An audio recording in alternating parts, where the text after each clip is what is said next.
Sorry, I'll wait till you're ready. Here we go. Okay, we're rolling. All right, in your MRI of your cervical spine, you have two levels that are problematic, C4-5 and C5-6.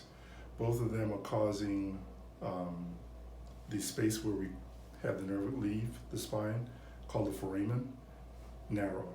And when the narrowing occurs, that's when you get the numbness in your hand.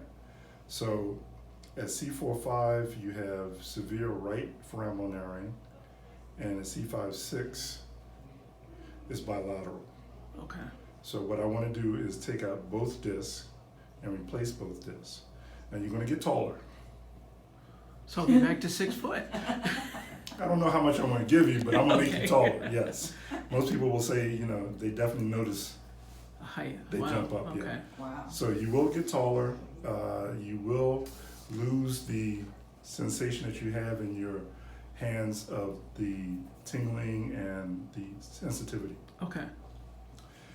You will also have less headaches Oh, that'd be nice. and less tension in the back of your neck.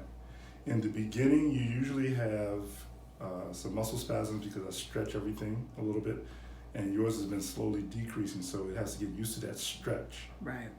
So that I put you on a muscle relaxant so that you can tolerate the stretch, and then after about a couple of weeks, the stretch is all gone, and then you just have the height but no hand problems. Do I have to wear one of those collars? None. Oh, That's nice. the beauty of this disc. This disc doesn't require a collar because of the fact that we want motion. If we did a fusion, what we used to do 10 years ago for this condition, you lose 5 degrees at each level of motion. And it's this motion, up and down, Wow. not rotation. Rotation is at the occiput to C1. But in the what we call the subaxial spine, it's the flexion extension. What about, so it would, because like I noticed the You can't go movement as side far. to side. Right, Yeah. side to side, you can't go as far. With this new disc that I put in, you lose 1 degree at each Okay. level. So you only lose 2 degrees versus 10. Right. Okay. So basically you won't notice it because what you're going to actually regain is the motion that you've already lost, that you say that you can't go side to side Right. and go up and down as much. So you're going to regain more motion. Will it put a curve in my neck? Because I know I have a straight neck except for the top vertebrae. Does it put a curve in that By supposed to be there? taking away the headaches and the spasms, the curve will come back. Wow. So I'm not going to put lordosis into your cervical spine. I'm going to let you just generally do it with the muscles of your neck in the front and the back. Okay.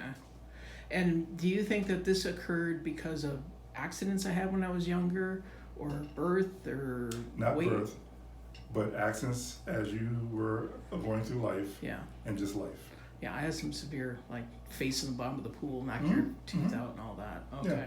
That's what I thought. Yeah, this is traumatic, especially at your age. I usually see this condition in the latter part of the 6th decade or the 7th decade. That's when I usually do the surgery. But when I see it in the 50s, Right. I know it's post-traumatic unless it's genetic, unless some of your family members have really bad genes